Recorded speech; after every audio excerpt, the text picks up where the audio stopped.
I still hear it sometimes, even when I'm awake. It was years ago, but I can still feel the weight of the air in that place. The moment I stepped into the prince's compound, something in my gut told me I shouldn't be there. I didn't want to go, but when a man like him asks you to come, you don't say no. The prince was a wicked man. You could see it in his eyes. They were dark, always cold, always watching. But it was the whispers about him that made people scared. They said he had a power, one that made the earth bend to his will. People from nearby villages would disappear, never to be seen again. His guards would act like nothing was wrong, just nodding when asked about it, but I saw their faces, dead inside. I could tell they were afraid of him too. One evening, I found myself standing before him in his grand hall. He was sitting on a large throne made of dark wood and bones. He looked at me without a word, as if measuring me up. "You are here because you have heard the stories, yes?" he finally asked. His voice was low, almost like a growl. I nodded, not daring to speak. His presence was suffocating.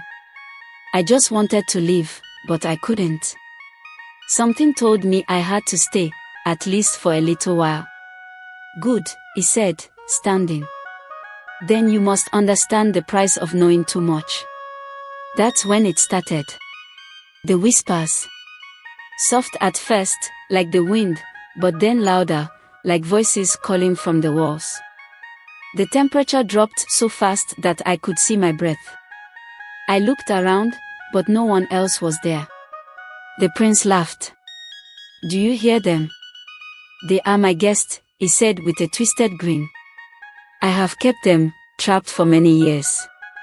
I wanted to run, but my legs wouldn't move. The whispers grew louder. It felt like they were crawling inside my head. Screams. Cries for help. It was like the souls of the people who had vanished were trapped in this place, and they were begging for release. Suddenly, I felt a hand on my shoulder. It was cold, and when I turned, no one was there. I could feel something behind me, something watching me. I turned back to face the prince, but he wasn't there anymore.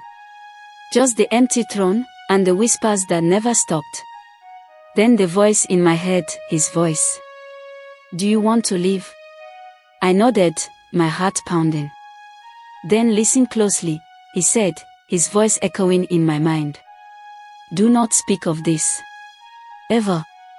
Before I knew it, I was outside, standing in the cold night air. The prince's palace loomed behind me, silent once again.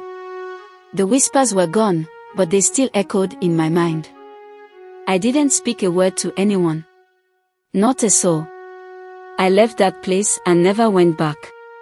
But sometimes, late at night, when it's quiet, I hear those whispers again. And I know they are still out there, waiting. I don't know what happened to those people he took.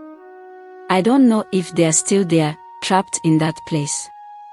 But I know one thing for sure, the prince's wickedness never left. It follows you. Always.